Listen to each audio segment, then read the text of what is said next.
সারা শীতকালে বাঁধাকপি বিভিন্নভাবে রান্না করেছি। কখনো চিংড়ি মাছ দিয়ে ডালনা, কখনো মাছের মাথা দিয়ে ডালনা, কখনো নিরামিষ বাঁধাকপির তরকারি, পকোড়া, বিভিন্ন রকমের পদ বানিয়েছি। আগের দিন বাজারে অনেক বাঁধাকপি দেখে একটা নিয়ে এসেছিলাম, আর এনে দেখলাম বাঁধাকপিটা মনে হলো খুব একটা ভালো হবে না। সেই কারণে বাঁধাকপিটা একটু অন্যরকমভাবেই বানাতে গেলাম, কিন্তু দেখলাম বাঁধাকপির পাতাগুলো ভীষণই কচি।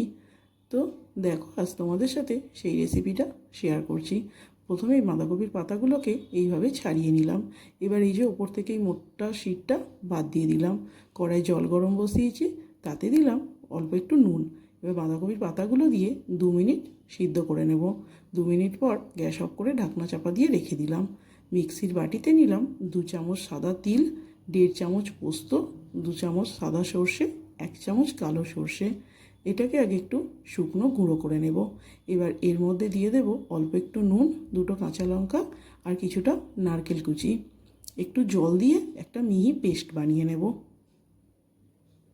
এবার একটা বাটিতে পেস্টটা ঢেলে নিয়ে তার মধ্যে দিয়েছি পরিমাণ মতো নুন, একটু সর্ষের তেল, ওই 1.5 চামচ মতন, একটু কাশ্মীরি লঙ্কার গুঁড়ো, একটু হলুদ গুঁড়ো। ভালো করে এটা মিশিয়ে নেব। গরম জল থেকে বাঁধাকপির পাতাগুলো তুলে নিয়ে জল ঝরিয়ে নেব। এবার এই পাতার মধ্যে ভালো করে দিয়ে দিলাম সর্ষের পেস্টটা।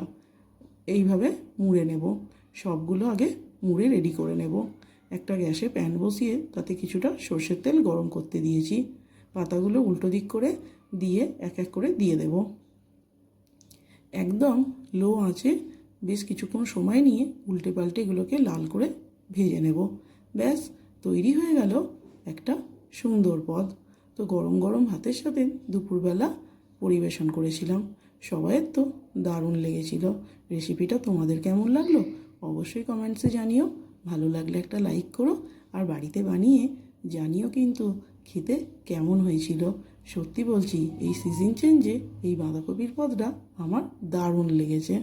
আর এইটা বানালে অন্য কিছু রান্না না করলেও চলবে, এটা দিয়েই মোটামুটি সব ভাত খাওয়া হয়ে যাবে। কেমন লাগলো অবশ্যই জানিও।